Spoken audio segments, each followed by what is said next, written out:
जय हिंद दोस्तों, कैसे हैं आप लोग। स्वागत है आपका हमारे ऑफिशियल स्टडी अड्डा चैनल में। आशा करता हूँ आप लोग अच्छे होंगे, स्वस्थ होंगे, मस्त होंगे, ज़बरदस्त होंगे। दोस्तों आइए, आज की जो संडे स्पेशल में हमारा ऑल वनडे एग्ज़ाम के लिए जो क्लास रहती थी, जो पिछली बार हमने हिस्ट्री के कुछ 50 प्रश्न हमने डिस्कस किए थे, जो इतिहास के वैदिक काल से संबंधित थे।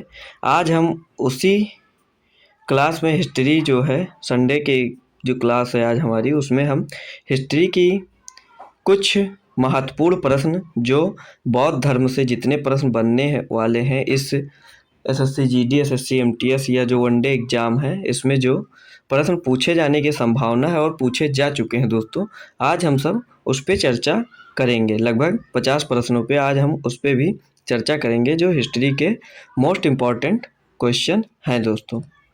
तो जितने लोग दोस्तों लाइव आ चुके हैं दोस्तों, सभी लोग एक बार क्लास को लाइक कर दें और क्लास को शेयर भी कर दें अपने दोस्तों में, जिससे वो लोग भी इस क्लास का लाभ उठा पाएँ दोस्तों आप लोग हमारे ऑफिशियल स्टडी अड्डा जो एक टेलीग्राम चैनल है, उस पर ज़रूर जुड़ जाइए।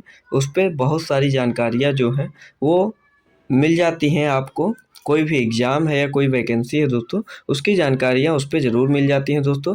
हमारा व्हाट्सअप चैनल भी है उसी नाम से दोस्तों, ऑफिशियल स्टडी अड्डा के नाम से व्हाट्सअप चैनल भी है, आप उससे भी जुड़ जाइए दोस्तों।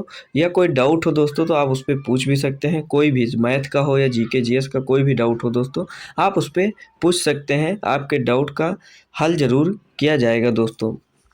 आइए आज की क्लास को स्टार्ट करते हैं देरी न करते हुए दोस्तों। आज का मोटिवेशनल थॉट जो है दोस्तों, देख लीजिए, लिखा हुआ है दोस्तों, अपने उद्देश्य में ईमानदारी से लगे रहना ही सफलता का सबसे बड़ा रहस्य है। दोस्तों अपने उद्देश्य में ईमानदारी से लगे रहना ही सफलता का सबसे बड़ा रहस्य है दोस्तों। अपने संघर्ष में दोस्तों ईमानदारी से लगे रहो, सफलता ज़रूर मिलेगी दोस्तों, सफलता ज़रूर मिलेगी। ये दावा है दोस्तों कि अगर ईमानदारी से आप लोग मेहनत करेंगे तो आपको सफलता ज़रूर मिलेगी दोस्तों। एक लोग आप ज़रूर कामयाब होंगे एक दिन दोस्तों आप लोग। आइए आज का पहला प्रश्न, बहुत ही महत्वपूर्ण प्रश्न, जो जिस पे हम लोग आज चर्चा करते हैं दोस्तों, और क्लास को स्टार्ट करते हैं। पहले प्रश्न से दोस्तों, पहला प्रश्न है हमारा, देखिए, श्रीमद् भागवत गीता मौलिक रूप से किस भाषा में लिखा गया था। प्रश्न देखिए दोस्तों। और एक नई बात दोस्तों, आज सभी लोग पेन और कागज़ लेकर बैठें दोस्तों, और जितने प्रश्न आपके सही हों उस पर टिक करिए दोस्तों, और लास्ट में आप लोग अपना स्कोर ज़रूर बताइएगा कि इतने प्रश्न थे और मेरे इतने प्रश्न सही हुए दोस्तों। ईमानदारी के साथ दोस्तों सभी लोग आप लोग ज़रूर करिएगा दोस्तों। पहला प्रश्न है दोस्तों, कह रहा है दोस्तों, श्रीमद् भागवत गीता मौलिक रूप से किस भाषा में लिखी गई है। जो श्रीमद् भागवत गीता थी वह मौलिक रूप से किस भाषा में लिखी गई थी दोस्तों। ऑप्शन है, संस्कृत में लिखी गई थी, या उर्दू में लिखी गई थी, पाली में लिखी गई थी, या हिंदी में लिखी गई थी। तो दोस्तों इस प्रश्न नंबर 1 का जो ऑप्शन सही है वो है ऑप्शन नंबर ए। जो ऑप्शन नंबर ए है इसका बिल्कुल करेक्ट आंसर है। जब श्रीमद् भागवत गीता लिखी गई थी तब वो संस्कृत भाषा में लिखी गई थी। प्रश्न नंबर 2 हमारा कह रहा है, सत्यमेव जयते शब्द किस उपनिषद से लिए गए हैं दोस्तों। जो सत्यमेव जयते शब्द है वह किस उपनिषद से लिया गया है दोस्तों। ऑप्शन है, मुंडकोपनिषद, छांदोग्य उपनिषद, कठोपनिषद, या इनमें से कोई नहीं। तो दोस्तों जो हमारा सत्यमेव जयते शब्द था वह मुंडकोपनिषद से लिया गया था। किस शब्द से लिया गया, किस उपनिषद से लिया गया था, तो वो लिया गया था मुंडकोपनिषद से लिया गया था हमारा सत्यमेव जयते शब्द। अगला प्रश्न देखते हैं, प्रश्न नंबर 3। प्रश्न नंबर 3 कह रहा है, तमसो मा ज्योतिर्गमय कथन है मूलतः। जो तमसो मा ज्योतिर्गमय कथन है वह है किसका कथन है दोस्तों। तो ऑप्शन देखिए, ऑप्शन है उपनिषदों का है, या महाकाव्यों का है, या पुराणों का है, या षड दर्शन का है दोस्तों। तो जो हमारा तमसो मा ज्योतिर्गमय कथन है दोस्तों वो हमारा उपनिषदों का है। प्रश्न नंबर 3 का ऑप्शन नंबर ए बिल्कुल करेक्ट आंसर हो जाएगा दोस्तों। आइए अगला प्रश्न देखते हैं, प्रश्न नंबर 4। प्रश्न नंबर 4 कह रहा है, ऋग्वेद में मूल लिपि थी। जो ऋग्वेद थी उसकी मूल लिपि क्या थी दोस्तों। तो देवनागरी लिपि, खरोष्टी लिपि, या पाली लिपि, या ब्राह्मी लिपि। तो जो दोस्त ऋग्वेद की मूल लिपि थी वह थी हमारी ब्राह्मी लिपि जो थी। ऑप्शन नंबर डी, प्रश्न नंबर 4 का ऑप्शन नंबर डी बिल्कुल करेक्ट आंसर हो जाएगा। आइए अगला प्रश्न देखते हैं, प्रश्न नंबर 5। प्रश्न नंबर 5 कह रहा है दोस्तों, बहुत मस्त सवाल, बहुत अच्छा सवाल, बहुत ही महत्वपूर्ण सवाल दोस्तों। कह रहा है वैदिक कर्म कांड में होता का संबंध है, जो वैदिक कर्म कांड में होता का संबंध है वो किससे है दोस्तों? ऑप्शन है ऋग्वेद से, यजुर्वेद से, सामवेद से या अथर्ववेद से। तो दोस्तों जो होता शब्द है, जो होता है, होता वैदिक कर्म कांड में जो होता है, ये कहा जाता था ऋग्वेद में। ऋग्वेद में कहा जाता था किसको? ऋग्वेद के पुरोहित को दोस्तों। ये बहुत अच्छा और बहुत ही महत्वपूर्ण सवाल है दोस्तों। कभी कभी पूछ लेता है ऋग्वेद के पुरोहित को क्या कहा जाता था, तो वो कहा जाता था होता। आइए अगला प्रश्न देखते हैं, प्रश्न नंबर 6। प्रश्न नंबर 6 कह रहा है अवेस्ता और ऋग्वेद में समानता है, अवेस्ता किस क्षेत्र से संबंधित है? दोस्तों कह रहा है अवेस्ता और ऋग्वेद में समानता है, अवेस्ता किस क्षेत्र से संबंधित है दोस्तों? तो भारत से, ईरान से, इजराइल से या मिस्र से। तो दोस्तों जो अवेस्ता है वह हमारा संबंधित है ईरान से। ऑप्शन नंबर बी, प्रश्न नंबर 6 का ऑप्शन नंबर बी बिल्कुल करेक्ट आंसर हो जाएगा दोस्तों। आइए अगला प्रश्न देखते हैं, प्रश्न नंबर 7 सॉरी। प्रश्न नंबर 7 हमारा कह रहा है वैदिक काल में किस जानवर को अगन्या के नाम से जाना जाता था या माना गया है दोस्तों? अगन्या माना गया है, किस जानवर को अगन्या माना गया है दोस्तों? ऑप्शन है बैल, भेड़, गाय, हाथी। तो जो वैदिक काल में अगन्या माना जाता था वो माना जाता था गाय को। किसको? गाय को अगन्या के नाम से जाना जाता था दोस्तों वैदिक काल में। आइए अगला प्रश्न देखते हैं, प्रश्न नंबर 8। प्रश्न नंबर 8 कह रहा है संस्कारों की कुल संख्या कितनी है दोस्तों? प्रश्न नंबर 8 कह रहा है हमारा संस्कारों की कुल कितनी संख्या है दोस्तों? ऑप्शन है 10, 12, 15, 16। तो दोस्तों जो संस्कार हैं वो उसकी संख्या जो है इस समय 16 है। ऑप्शन नंबर डी इसका बिल्कुल करेक्ट आंसर हो जाएगा दोस्तों। आइए अगला प्रश्न देखते हैं, प्रश्न नंबर 9। प्रश्न नंबर 9 कह रहा है हमारा जीविकोपार्जन हेतु वेद वेदांग पढ़ाने वाला अध्यापक कहलाता था। वेद वेदांग पढ़ाने वाला अध्यापक जो जीविकोपार्जन हेतु पढ़ाता था वो क्या कहलाता था दोस्तों? आचार्य, अध्वर्यु, उपाध्याय या पुरोहित। तो दोस्तों जो जीविकोपार्जन हेतु वेद वेदांग पढ़ाने वाला अध्यापक था वो कहलाता था हमारा उपाध्याय। प्रश्न नंबर 9 का ऑप्शन नंबर सी बिल्कुल करेक्ट आंसर हो जाएगा। क्या हो जाएगा दोस्तों? उपाध्याय। आइए अगला प्रश्न देखते हैं, प्रश्न नंबर 10। प्रश्न नंबर 10 कह रहा है गौतम बुद्ध का जन्म कब हुआ था दोस्तों? अब बौद्ध धर्म से आपको प्रश्न मिलेंगे, जितने भी प्रश्न अब मिलेंगे दोस्तों वो बौद्ध धर्म से मिलेंगे। जो बौद्ध धर्म से जितने भी प्रश्न दोस्तों बनते हैं वनडे एग्जाम में, लगभग सारे प्रश्नों को हमने इसमें लिया है दोस्तों इस क्लास में। और आशा करता हूं कि ये प्रश्न आपको परीक्षा में बहुत ही मदद करेंगे दोस्तों। आप लोग बहुत ही अच्छे से दोस्तों पढ़िएगा दोस्तों और उत्तर दीजिएगा। और जिस प्रश्न का उत्तर ना पता हो दोस्तों उसको आप लोग याद कर लीजिएगा, नोट भी कर लीजिएगा दोस्तों। आइए प्रश्न पे ध्यान देते हैं दोस्तों, प्रश्न पे ध्यान देते हैं दोस्तों। प्रश्न है गौतम बुद्ध का जन्म कब हुआ था दोस्तों? 563 ईसा पूर्व, 558 ईसा पूर्व, 561 ईसा पूर्व या 544 ईसा पूर्व। तो दोस्तों जो गौतम बुद्ध का जन्म हुआ था वह हुआ था 563 ईसा पूर्व। कब हुआ था दोस्तों? 563 ईसा पूर्व। ऑप्शन नंबर ए इसका बिल्कुल करेक्ट आंसर हो जाएगा। प्रश्न नंबर 10 का ऑप्शन नंबर ए बिल्कुल करेक्ट हो जाएगा दोस्तों। देखिए गौतम बुद्ध का जन्म कपिलवस्तु के निकट लुम्बिनी में 563 ईसा पूर्व में हुआ था। उनके पिता शुद्धोधन, इनके पिता का क्या नाम था? शुद्धोधन शाक के गढ़ के प्रधान थे तथा इनकी माता माया देवी, इनकी माता के क्या नाम था?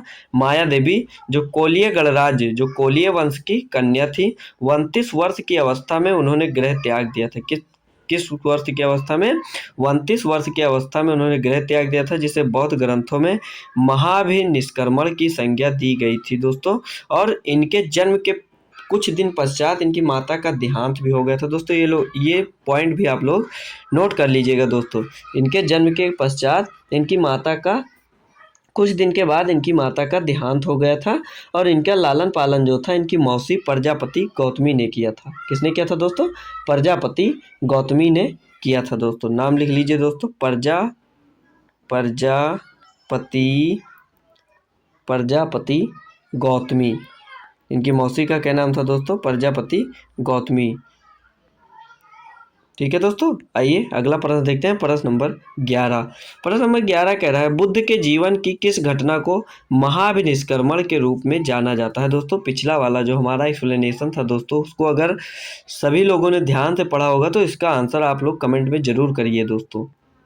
देखिए दोस्तों, ऑप्शन देखिए, उनका महापरिनिर्वाण, उनका जन्म, उनका गृह त्याग, उनका प्रबोधन। तो दोस्तों जो महाभिनिष्क्रमण है वो उनके गृह त्याग से संबंधित है दोस्तों, जाना जाता है उनका गृह त्याग। उन्होंने 29 साल की उम्र में दोस्तों अपना गृह त्याग किया था दोस्तों, तभी से उसको महाभिनिष्क्रमण के रूप में जाना जाता था। आइए अगला प्रश्न देखते हैं। प्रश्न नंबर 12।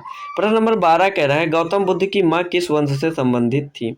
जो गौतम वंश बुद्ध की माँ थी वह किस वंश से संबंधित थी दोस्तों। ऑप्शन है शाक्य वंश, माया वंश, लिच्छवी वंश या कोलीय वंश। तो दोस्तों जो गौतम बुद्ध की माँ थी माया देवी, वह कोलीय वंश से संबंधित थी। ऑप्शन नंबर डी प्रश्न नंबर 12 का बिल्कुल करेक्ट आंसर हो जाएगा दोस्तों। अगला प्रश्न है प्रश्न नंबर 13। बुद्ध का जन्म हुआ था, तो बुद्ध का जन्म दोस्तों कहाँ हुआ था। ऑप्शन देख लीजिए, ऑप्शन है वैशाली में हुआ था, या लुम्बिनी में हुआ था, या कपिलवस्तु में हुआ था, या पाटलिपुत्र में हुआ था। तो दोस्तों जो बुद्ध का जन्म हुआ था वो हुआ था लुम्बिनी में। कहाँ पे हुआ था दोस्तों, कपिलवस्तु के निकट लुम्बिनी में इनका जन्म हुआ था दोस्तों। प्रश्न नंबर 13 का ऑप्शन हो जाएगा बी, बिल्कुल करेक्ट आंसर हो जाएगा प्रश्न नंबर 13 का लुम्बिनी। आइए अगला प्रश्न देखते हैं। प्रश्न नंबर 14। प्रश्न नंबर 14 कह रहा है निम्नलिखित में से किस राजवंश के अभिलेख से इस परंपरा का समर्थन होता है कि लुम्बिनी शाक्य मुनि बुद्ध का जन्म स्थान था। प्रश्न को बहुत ध्यान से पढ़िए दोस्तों और उत्तर देने का प्रयास करें दोस्तों। देखिए ऑप्शन है मौर्य वंश, शुंग, सातवाहन या कुषाण।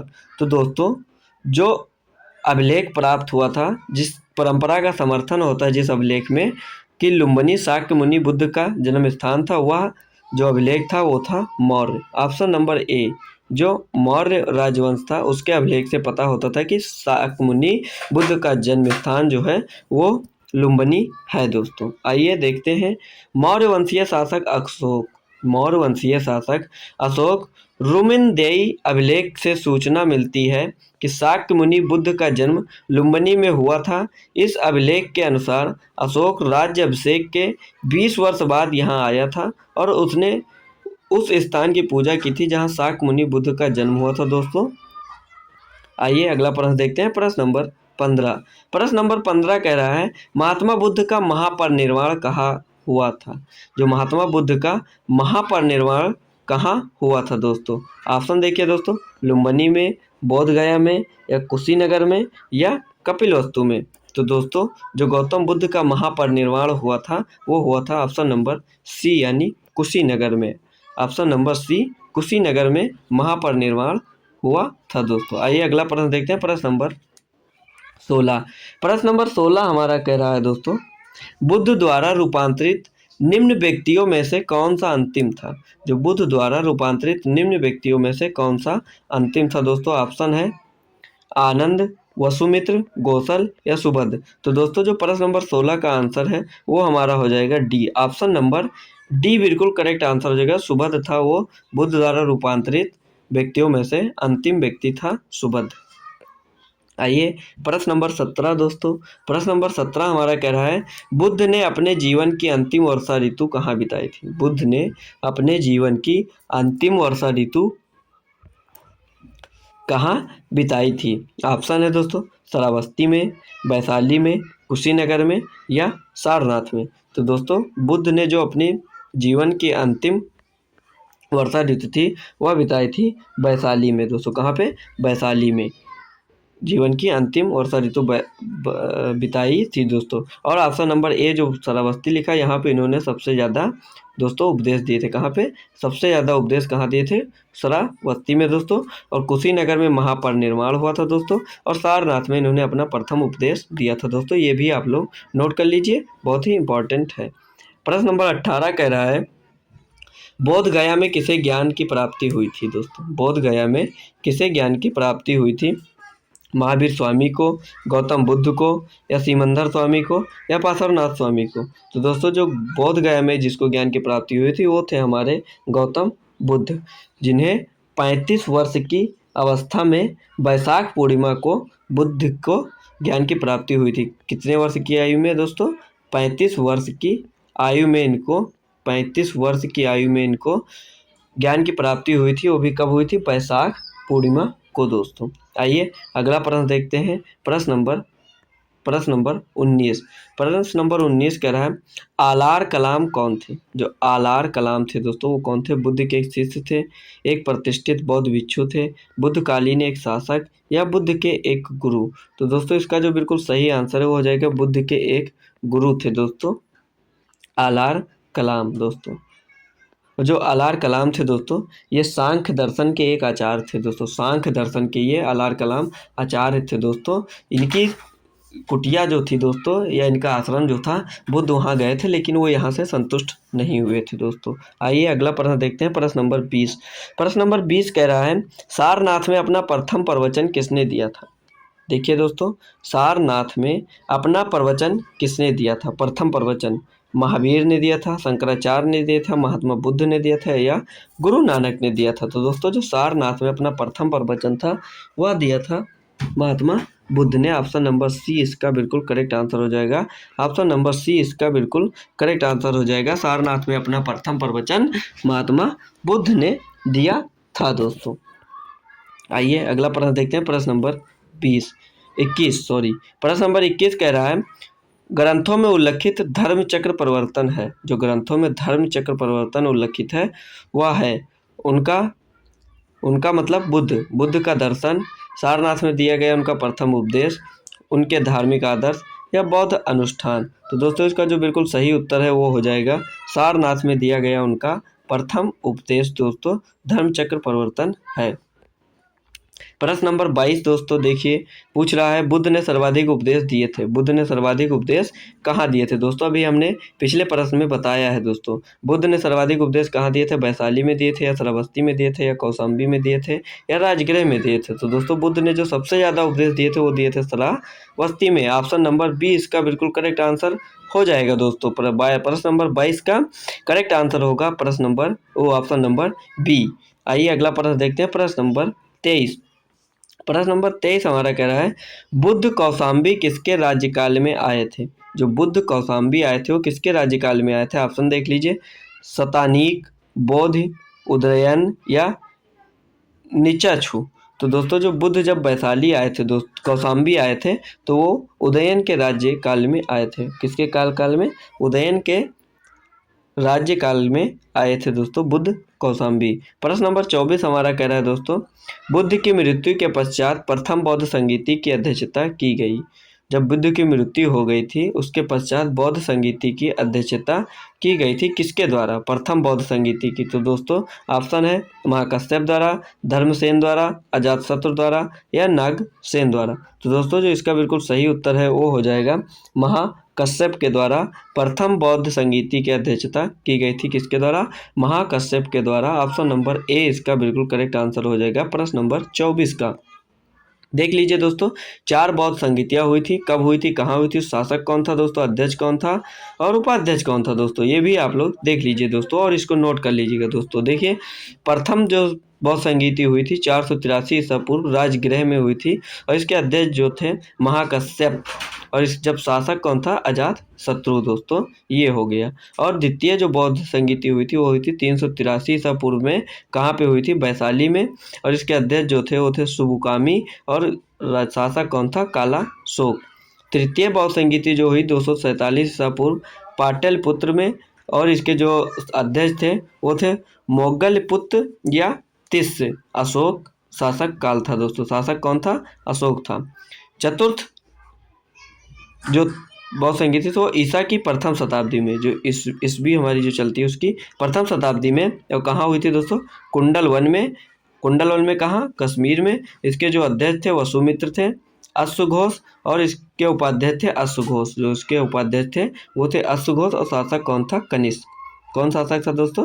कनिष्क तब शासक था दोस्तों। ये थे हमारे बौद्ध की संगीतियाँ। आप लोग स्क्रीनशॉट भी ले सकते हैं या इसको नोट भी कर सकते हैं दोस्तों, जिससे आपको परीक्षा में मदद मिल सकती है। आइए अगला प्रश्न देखते हैं। प्रश्न नंबर 25। प्रश्न नंबर 25 हमारा कह रहा है, प्रथम बौद्ध महासभा का आयोजन कहाँ हुआ था?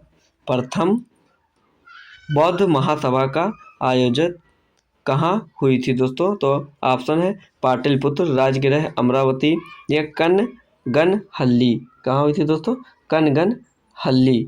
तो दोस्तों जो हमारा प्रश्न नंबर 25 है उसका ऑप्शन हो जाएगा ऑप्शन नंबर बी, बिल्कुल करेक्ट आंसर हो जाएगा। राजगृह में प्रथम बौद्ध महासभा आयोजित हुई थी। प्रश्न नंबर 26 कह रहा है सप्तपर्णी गुफा कहाँ स्थित है? जो हमारी सप्तपर्णी गुफा है वह कहाँ स्थित है? ऑप्शन देखिए दोस्तों, ऑप्शन देखिए दोस्तों क्या लिखा हुआ है।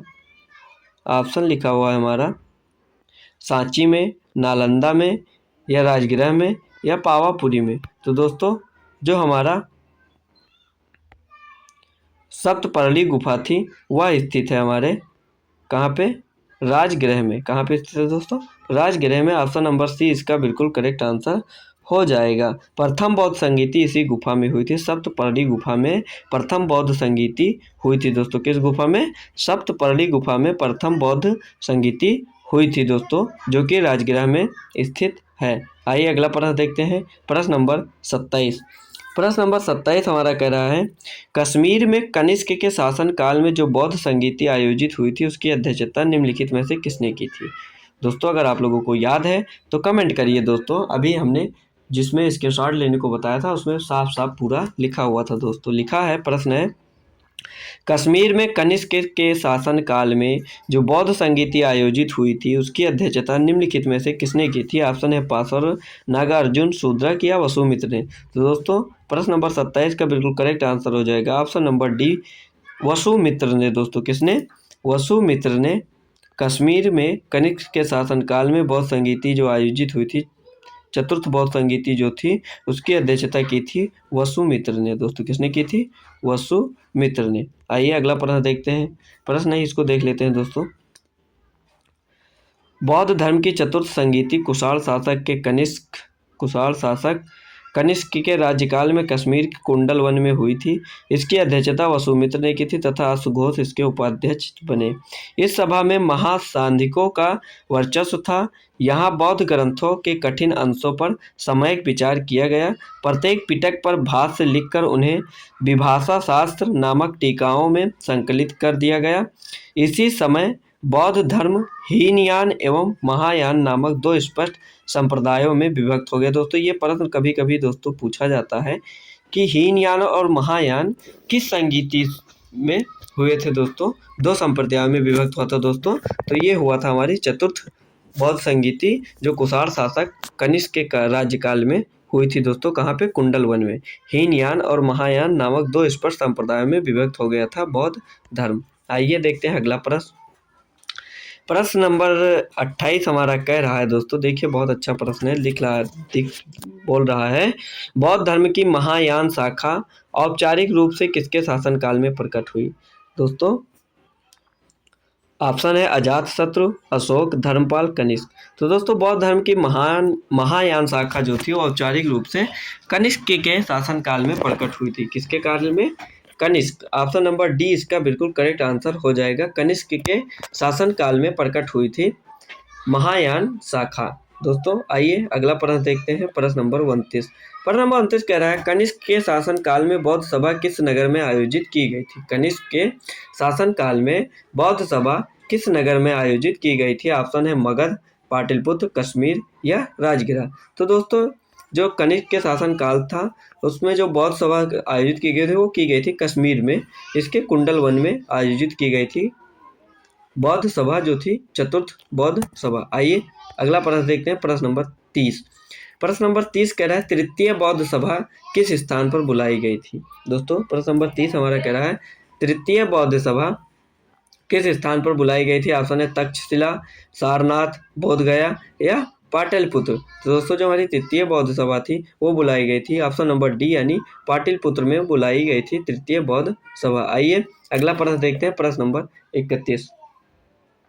दोस्तों प्रश्न नंबर 31 हमारा कह रहा है द्वितीय बौद्ध समिति का आयोजन कहाँ हुआ था? जो द्वितीय बौद्ध संगीति या बौद्ध सभा थी उसका आयोजन कहाँ हुआ था दोस्तों? राजगृह में, वैशाली में, पाटलिपुत्र में या वाराणसी या काशी में। दोस्तों तो जो द्वितीय बौद्ध समिति थी वो हुई थी हमारी वैशाली में। दोस्तों कहाँ पे हुई थी? वैशाली में द्वितीय बौद्ध संगीति का आयोजन हुआ था दोस्तों। प्रश्न नंबर 31 का ऑप्शन नंबर बी जो है बिल्कुल करेक्ट हो जाएगा। ऑप्शन नंबर बी बिल्कुल करेक्ट आंसर हो जाएगा प्रश्न नंबर 31 का। आइए अगला प्रश्न देखते हैं, प्रश्न नंबर 32। प्रश्न नंबर 32 कह रहा है, बोध गया में बोध वृक्ष अपने वंश की इस पीढ़ी का है। जो बोध गया में बोध वृक्ष था, जहाँ पे गौतम बुद्ध ने अपना ज्ञान प्राप्त किया था, वो अपने वंश की इस पीढ़ी का है दोस्तों। तृतीय पीढ़ी, चतुर्थ पीढ़ी, पंचम पीढ़ी या षष्टम पीढ़ी। तो दोस्तों इसका जो सही उत्तर है वो हो जाएगा पंचम पीढ़ी। ऑप्शन नंबर सी प्रश्न नंबर 32 का बिल्कुल करेक्ट आंसर हो जाएगा। महाबोधि मंदिर में स्थित वर्तमान बोध वृक्ष वही नहीं जिसके नीचे बैठकर महात्मा बुद्ध ने ज्ञान प्राप्त किया था, वही नहीं है जो इस समय वहाँ पे वर्तमान में जो बौद्ध वृक्ष जो वहाँ पे स्थित है वो नहीं है जिसके नीचे महात्मा बुद्ध ने बैठकर ज्ञान प्राप्त किया था। ह्वेन सॉन्ग के अनुसार उस मूल वृक्ष को 7वीं शताब्दी के सम्राट शशांक ने नष्ट करा दिया था। किसने नष्ट करा दिया था दोस्तों? सम्राट शशांक, जो 7वीं शताब्दी के सम्राट थे दोस्तों। वर्तमान वृक्ष जिसे हम देख रहे हैं वह 5वीं पीढ़ी का वृक्ष है जिसे अलेक्जेंडर कनिंघम ने लगवाया था। यह वृक्ष पूरी तरह संरक्षित है और केवल इससे गिरी हुई पत्तियों को ही छूने एवं उठाने का अधिकार है दोस्तों। ये 5वीं पीढ़ी का जो वृक्ष है वो किसने लगवाया था? अलेक्जेंडर कनिंघम ने इसको लगवाया था दोस्तों। आइए अगला प्रश्न देखते हैं, प्रश्न नंबर 33। प्रश्न नंबर 33 कह रहा है, निम्नलिखित में से कौन सा बौद्ध पवित्र स्थल निरंजना नदी पर स्थित है दोस्तों? निम्नलिखित में से कौन सा बौद्ध पवित्र स्थल जो है वो निरंजना नदी पर स्थित है? ऑप्शन देख लीजिए दोस्तों, बोध गया, कुशीनगर, लुम्बिनी या ऋषिपत्तन। तो दोस्तों जो निरंजना नदी पर स्थित है वो है हमारा बोध गया। प्रश्न नंबर 33 का ऑप्शन नंबर ए बिल्कुल करेक्ट आंसर हो जाएगा। जो निरंजना नदी है दोस्तों, आधुनिक में उसे हम फाल्गु नदी के नाम से जानते हैं। किस नदी के नाम से जानते हैं दोस्तों? फाल्गु नदी के नाम से जानते हैं। किसको? निरंजना नदी को। जो बौद्ध पवित्र स्थल वो बोध गया है। प्रश्न नंबर 33 का ऑप्शन नंबर ए बिल्कुल करेक्ट आंसर हो जाएगा दोस्तों। आइए देखते हैं अगला प्रश्न, प्रश्न नंबर 34। प्रश्न नंबर 34 कह रहा है हमारा, बुद्ध के उपदेश किससे संबंधित है दोस्तों? देखिए बुद्ध के उपदेश जो है वो किससे संबंधित हैं?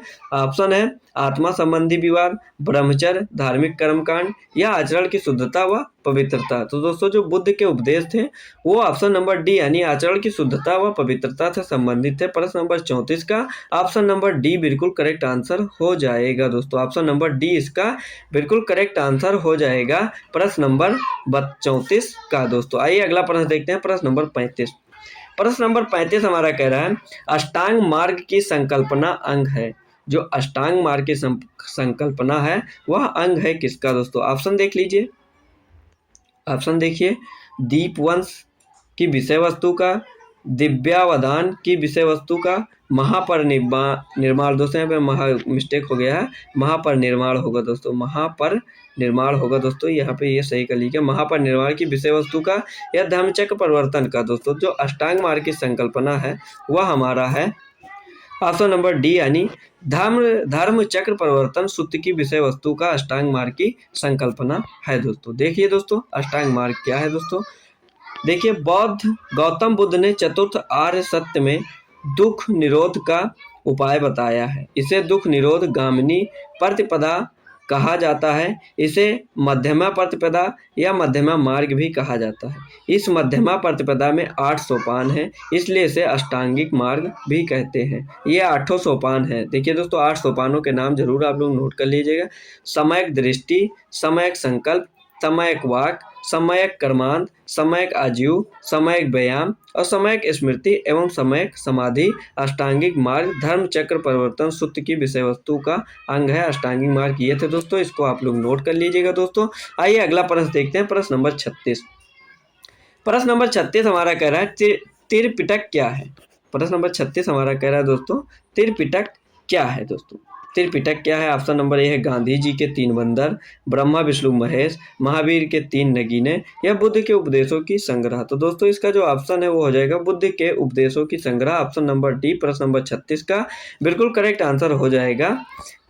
बुद्ध के उपदेशों की संग्रह है पिटक दोस्तों। आइए देखते हैं त्रिपिटक। त्रिपिटक बौद्ध ग्रंथों में सर्वाधिक महत्वपूर्ण है। बुद्ध की मृत्यु के बाद उनकी शिक्षाओं को संकलित कर 3 भागों में बांटा गया। कितने भागों में बांटा गया दोस्तों? 3 भागों में बांटा गया। इन्हीं को त्रिपिटक कहते हैं। ये विनय पिटक, संघ संबंधी नियम तथा आचार की शिक्षाएं हैं। फिर सुत्त पिटक जो धार्मिक सिद्धांत है, तथा अभिधम्म पिटक जिसे दार्शनिक सिद्धांत भी कहते हैं दोस्तों। ये थे हमारे तीनों पिटक के नाम जिसे त्रिपिटक कहा जाता है दोस्तों। आइए देखते हैं प्रश्न नंबर 37 हमारा कह रहा है त्रिपिटक ग्रंथ किस धर्म से संबंधित है। ये लो दोस्तों प्रश्न देखिए। प्रश्न कह रहा है त्रिपिटक ग्रंथ किस धर्म से संबंधित है? वैदिक धर्म से, बौद्ध धर्म से, जैन धर्म से या शैव धर्म से? तो दोस्तों जाहिर सी बात है त्रिपिटक ग्रंथ जो है वो हमारा बौद्ध धर्म से संबंधित है। ऑप्शन नंबर बी इसका बिल्कुल करेक्ट आंसर हो जाएगा दोस्तों। आइए अगला प्रश्न देखते हैं। प्रश्न नंबर 38। प्रश्न नंबर 38 हमारा कह रहा है बौद्ध धर्म में त्रिरत्न का अभिप्राय क्या है? जो त्रिरत्न का क्या अभिप्राय है दोस्तों बौद्ध धर्म में? ऑप्शन देख लीजिए। जो त्रिरत्न दोस्तों, त्रिपटक और त्रिरत्न में बहुत अंतर है दोस्तों। त्रिपटक अलग है और त्रिरत्न अलग है दोस्तों। ऑप्शन है त्रिपटक बुद्ध धर्म संघ, शील समाधि संघ, सत्य अहिंसा करुणा। तो दोस्तों जो त्रिरत्न है वो हमारा है बुद्ध धर्म संघ। ऑप्शन नंबर 20 का बिल्कुल करेक्ट आंसर हो जाएगा प्रश्न नंबर 38 का बुद्ध धर्म संघ। आइए अगला प्रश्न देखते हैं। प्रश्न नंबर 39। देखिए दोस्तों प्रश्न नंबर 39 हमारा कह रहा है सर्वप्रथम स्तूप शब्द कहाँ मिलता है? दोस्तों सर्वप्रथम जो स्तूप शब्द है वह कहाँ मिलता है? ऑप्शन देखिए ऋग्वेद, जातक कथा, अर्थशास्त्र, अष्टाध्यायी या इनमें से कोई नहीं दोस्तों। तो जो स्तूप शब्द है वो सबसे प्रथम मिलता है ऋग्वेद में। कहाँ पे मिलता है दोस्तों? ऋग्वेद में मिलता है स्तूप शब्द। आइए देखते हैं अगला प्रश्न। प्रश्न नंबर 40। प्रश्न नंबर 40 हमारा कह रहा है विश्व का सबसे ऊंचा कहा जाने वाला विश्व शांति स्तूप बिहार में कहाँ पर है दोस्तों? जो विश्व का सबसे ऊंचा कहा जाने वाला विश्व शांति स्तूप बिहार में कहाँ पर है दोस्तों? तो वो वैशाली में है, नालंदा में है, या राजगीर में है, या पटना में है? तो दोस्तों जो विश्व शांति स्तूप जो है वो बिहार में राजगीर में स्थित है। ऑप्शन नंबर सी इसका बिल्कुल करेक्ट आंसर हो जाएगा। कहाँ स्थित है दोस्तों? तो वह स्थित है हमारे राजगीर में। ऑप्शन नंबर सी इसका बिल्कुल करेक्ट आंसर हो जाएगा प्रश्न नंबर 40 का। आइए देखते हैं दोस्तों प्रश्न नंबर 41। प्रश्न नंबर 41 कह रहा है वह स्तूप स्थल जिसका संबंध भगवान बुद्ध के जीवन की किसी घटना से नहीं रहा है वह है? दोस्तों वह स्तूप स्थल जिसका संबंध भगवान बुद्ध के जीवन की किसी घटना से नहीं रहा है वह है दोस्तों। ऑप्शन देख लीजिए दोस्तों। ऑप्शन देखिए दोस्तों। ऑप्शन कह रहा है सारनाथ, सांची, बोध गया या कुशीनगर। दोस्तों यहाँ पे कुशीनगर होगा, कुशीनारा नहीं।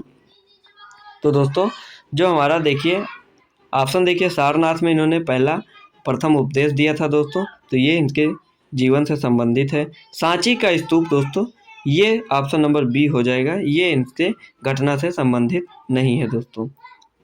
बोध गया में ज्ञान की प्राप्ति हुई थी, कुशीनारा में इनका महापरिनिर्वाण हुआ था दोस्तों। आइए देखते हैं अगला प्रश्न नंबर 42। प्रश्न नंबर 42 कह रहा है संसार अस्थिर और क्षणिक है का निम्न में से किससे संबंध है? जो संसार अस्थिर और क्षणिक है दोस्तों वो निम्न में से किससे संबंध है? तो बौद्ध से है, जैन से है, या गीता से है, या वेदांत से है? तो दोस्तों जो संसार अस्थिर और क्षणिक है वह संबंध रखता है बौद्ध से। ऑप्शन नंबर ए बिल्कुल करेक्ट हो जाएगा प्रश्न नंबर 42 का दोस्तों। आइए देखते हैं बौद्ध धर्म में क्षणिकवाद को स्वीकार किया गया है। बौद्ध धर्म में क्षणिकवाद को स्वीकार किया गया है। बुद्ध ने स्वयं अनित्यवाद के सिद्धांत का प्रतिपादन किया था। क्षणिकवाद अनित्यवाद का तार्किक विकास है दोस्तों। आइए अगला प्रश्न देखते हैं प्रश्न नंबर 43। प्रश्न नंबर 43 बहुत मस्त सवाल, बहुत अच्छा सवाल और बहुत महत्वपूर्ण सवाल दोस्तों। देखिए प्रश्न नंबर 43 नव बौद्धवाद के प्रतिपादक कौन है? नव बौद्धवाद के प्रतिपादक कौन है? ऑप्शन है राधा कृष्णन, अंबेडकर, टैगोर या विवेकानंद। तो दोस्तों नववाद के जो संस्थापक हैं, प्रतिपादक हैं दोस्तों या संस्थापक हैं वो हैं हमारे अंबेडकर जी। डॉक्टर भीमराव अंबेडकर जी ने नव बौद्धवाद का प्रतिपादन किया था। ऑप्शन नंबर 20 का बिल्कुल करेक्ट आंसर हो जाएगा प्रश्न नंबर 43 का दोस्तों। आइए देखते हैं लिखा है दोस्तों भीमराव अंबेडकर द्वारा बौद्ध धर्म की पुनर्व्याख्या करते हुए इसे नव बौद्धवाद की संज्ञा दी गई, जिसे प्रायः नवयान के नाम से भी जाना जाता है या कहा जाता है। क्या कहा जाता है दोस्तों? नवयान भी कहा जाता है। आइए देखते हैं प्रश्न नंबर 44। प्रश्न नंबर 44 हमारा कह रहा है सर एडविन अनार्ड की पुस्तक द लाइट ऑफ एशिया आधारित है। किस पे आधारित है दोस्तों? ऑप्शन देख लीजिए, दिव्यावधान पर, ललित विस्तार पर, सुत्त पिटक पर या अभिधम्म पिटक पर। तो दोस्तों जो द लाइट ऑफ एशिया आधारित है वो है ललित विस्तार पर दोस्तों। ऑप्शन नंबर बी इसका बिल्कुल करेक्ट आंसर हो जाएगा। क्या हो जाएगा? ललित विस्तार पर दोस्तों। और द लाइट ऑफ एशिया किसको कहा जाता है दोस्तों? वो तो कहा जाता है गौतम बुद्ध को ही कहा जाता है दोस्तों। आइए देखते हैं अगला प्रश्न, देखते हैं प्रश्न नंबर 45। प्रश्न नंबर 45 हमारा कह रहा है, बुद्ध की खड़ी प्रतिमा निम्न में से किस काल में बनाई गई? जो बुद्ध की खड़ी प्रतिमा थी वह निम्न में से किस काल में बनाई गई? प्रतिमा मतलब मूर्ति दोस्तों, जिसको स्टेचू कहते हैं दोस्तों। ये गुप्त काल में बनाई गई या कुषाण में बनाई गई या मौर्य काल में या गुप्तोत्तर काल में दोस्तों। तो जो गौतम बुद्ध की जो खड़ी प्रतिमा थी वह बनाई गई थी गुप्त काल में दोस्तों। नहीं दोस्तों, ये गलत है, गुप्त काल में नहीं बनाई गई थी। ऑप्शन नंबर बी इसका बिल्कुल करेक्ट आंसर हो जाएगा। जो गौतम बुद्ध की खड़ी प्रतिमा थी वह कुषाण काल में बनाई गई थी। किस काल में दोस्तों? कुषाण काल में बनाई गई थी दोस्तों। ऑप्शन नंबर बी इसका बिल्कुल करेक्ट आंसर हो जाएगा दोस्तों। आइए देखते हैं अगला प्रश्न। कुषाण काल में ही गांधार एवं मथुरा शैली के तहत बुद्ध एवं बोधिसत्वों की बहुसंख्यक मूर्तियों बैठी एवं खड़ी स्थिति में निर्माण हुआ दोस्तों। क्या हुआ?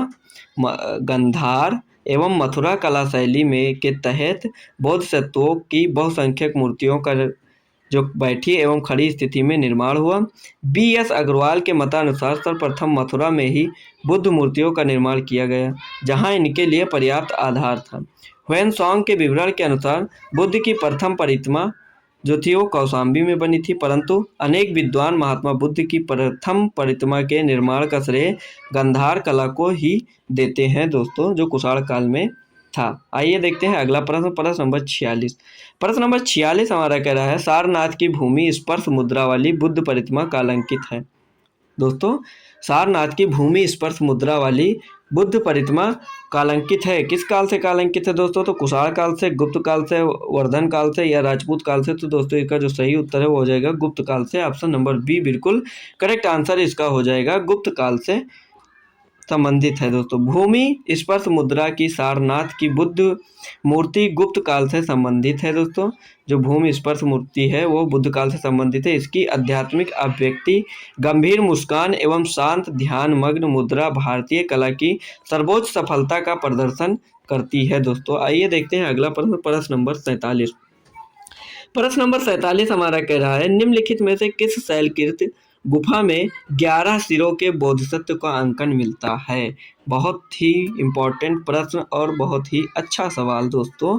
देखिए, निम्नलिखित में से किस शैलकृत गुफा में 11 सिरों के बोधिसत्व का अंकन मिलता है दोस्तों? ऑप्शन है अजंता, एलोरा, कन्हेरी या कार्ले। तो दोस्तों जो इसका सही उत्तर हो जाएगा कन्हेरी। ऑप्शन नंबर सी इसका बिल्कुल करेक्ट आंसर हो जाएगा दोस्तों। आइए देखते हैं सलसेती द्वीप पर स्थित कन्हेरी गुफाएं। कहाँ पे? सलसेती द्वीप पर स्थित कन्हेरी गुफाएं महाराष्ट्र के मुंबई शहर में स्थित प्रमुख पर्यटन स्थल है। ये गुफाएं संजय गांधी राष्ट्रीय उद्यान परिसर में स्थित है। प्राचीन अभिलेखों में कान्हा शैल, कृष्णगिरी, कान्हागिरी के नाम से उल्लेखित कन्हेरी बौद्धों का प्रमुख केंद्र था दोस्तों। ये था कन्हेरी स्थल, जहाँ पे 11 सिरों के जो बौद्ध हैं बोधिसत्व का अंकन मिलता है और 4 हाथ दोस्तों। आइए देखते हैं अगला प्रश्न, प्रश्न नंबर 48। प्रश्न नंबर 48 देखिए दोस्तों, कह रहा है नालंदा विश्वविद्यालय के स्थापना का युग है मौर्य, कुषाण, गुप्त, यहाँ पे गुप्त होगा दोस्तों, गुप्त या पाल। तो दोस्तों जो इसका सही उत्तर है वो हो जाएगा गुप्त। ऑप्शन नंबर सी इसका बिल्कुल करेक्ट आंसर हो जाएगा। जो नालंदा विश्वविद्यालय की स्थापना हुई थी वो गुप्त काल में हुई थी दोस्तों। देखो दोस्तों लिखा है, नालंदा एक विख्यात बौद्ध पीठ एवं विश्वविद्यालय था। यह बिहार में राजगीर के निकट स्थित था। 5वीं शताब्दी के मध्य गुप्तों के समय में नालंदा महाविहार विश्वविद्यालय अस्तित्व में आया था। मध्य गुप्तों के समय में नालंदा महाविहार जो था विश्वविद्यालय वह अस्तित्व में आया था। आइए देखते हैं अगला प्रश्न, प्रश्न नंबर 49। प्रश्न नंबर 49 हमारा कह रहा है दोस्तों, नालंदा विश्वविद्यालय के संस्थापक कौन थे? नालंदा विश्वविद्यालय के संस्थापक कौन थे दोस्तों? ऑप्शन है चंद्रगुप्त, विक्रमादित्य, कुमारगुप्त, धर्मपाल या पुष्यगुप्त। तो दोस्तों जो नालंदा विश्वविद्यालय के संस्थापक थे वो थे हमारे कुमार गुप्त। कौन थे दोस्तों? कुमार गुप्त। ऑप्शन नंबर बी इसका बिल्कुल करेक्ट आंसर हो जाएगा। दोस्तों आइए देखते हैं प्रश्न नंबर 50। प्रश्न नंबर 50 हमारा कह रहा है दोस्तों, नालंदा विश्वविद्यालय किस लिए विश्व प्रसिद्ध था? नालंदा विश्वविद्यालय किस लिए विश्व प्रसिद्ध था? चिकित्सा, तर्कशास्त्र, बौद्ध धर्म दर्शन या रसायन विज्ञान के लिए? दोस्तों तो इसका जो सही उत्तर है वो हो जाएगा बौद्ध धर्म दर्शन के लिए नालंदा विश्वविद्यालय प्रसिद्ध था। ऑप्शन नंबर सी इसका बिल्कुल करेक्ट आंसर हो जाएगा। नालंदा महाविहार, जो हमारा नालंदा महाविहार था बौद्ध धर्म दर्शन के अध्ययन के लिए विश्व प्रसिद्ध था। उसी के अध्ययन के लिए चीनी यात्री जो ह्वेनसांग था वो यहाँ आया था दोस्तों। प्रथम चीनी यात्री था ये ह्वेनसांग दोस्तों, जो भारत आया था बौद्ध धर्म दर्शन के अध्ययन के लिए। दोस्तों देखिए दोस्तों प्रश्न नंबर 51 और इस क्लास का लास्ट प्रश्न है दोस्तों। देखिए क्या लिखा हुआ दोस्तों, बौद्ध तथा जैन दोनों ही धर्म विश्वास करते हैं कि? दोस्तों जो बौद्ध धर्म और जैन धर्म जो है वो दोनों विश्वास किस पर करते हैं? दोस्तों ऑप्शन है कर्म तथा पुनर्जन्म के सिद्धांत सही हैं, मृत्यु के पश्चात ही मोक्ष संभव है, स्त्री तथा पुरुष दोनों ही मोक्ष प्राप्त कर सकते हैं, या जीवन में मध्यम मार्ग सर्वश्रेष्ठ है। दोस्तों तो दोस्तों जो जैन धर्म और बौद्ध धर्म है वो दोनों लोग मानते हैं कर्म तथा पुनर्जन्म के सिद्धांत सही है। दोस्तों बौद्ध तथा महावीर दोनों ही 6ठी शताब्दी बुद्ध तथा महावीर दोनों ही 6ठी शताब्दी ईसा पूर्व की धार्मिक क्रांति के अग्रदूत थे। इन्हीं दोनों ने वैदिक कर्मकांडों तथा वेदों की अपौरुषेयता का समान रूप से विरोध किया। अहिंसा तथा सदाचार पर दोनों ने बल दिया तथा दोनों ही कर्मवाद पुनर्जन्म में विश्वास रखते हैं। दोस्तों अब दोस्तों आप लोग कमेंट बॉक्स में बताइए कि महावीर स्वामी के बचपन का क्या नाम था। जो महावीर स्वामी थे दोस्तों इनके बचपन का क्या नाम था और वो किस धर्म से संबंधित थे दोस्तों। तो दोस्तों ये थे हमारे आज के 51 प्रश्न। दोस्तों आशा करता हूं कि आपको ये प्रश्न समझ में आए होंगे। दोस्तों अब अगले स्पेशल संडे में दोस्तों अगर आप लोग इसके आगे के प्रश्न देखना चाहते हैं दोस्तों, जैसे बौद्ध धर्म के बाद जैन धर्म आएगा, जैन धर्म से संबंधित अगर प्रश्न आप देखना चाहते हैं दोस्तों तो कमेंट में कर दीजिएगा। नहीं तो नेक्स्ट संडे को अब हमारा टॉपिक ज्योग्राफी यानी भूगोल पे होगा, जिसमें से हम आपको उसके भी मोस्ट इम्पॉर्टेंट प्रश्न आपको संडे स्पेशल में लगभग 50+ ही क्वेश्चन होंगे दोस्तों वो लेकर आएंगे। अगर आपको इतिहास में ही दोस्तों प्रश्न लेने हैं तो दोस्तों आप लोग कमेंट करके बता दीजिएगा। दोस्तों आशा करता हूं दोस्तों आपको ये जो प्रश्न थे हमारे ये सभी आपको समझ में आए होंगे। दोस्तों अब आप लोग कमेंट करके बताइए कि आपका स्कोर कितना रहा। दोस्तों सभी लोग ईमानदारी से अपना कमेंट में अपना स्कोर बताएंगे। दोस्तों जय हिंद जय भारत।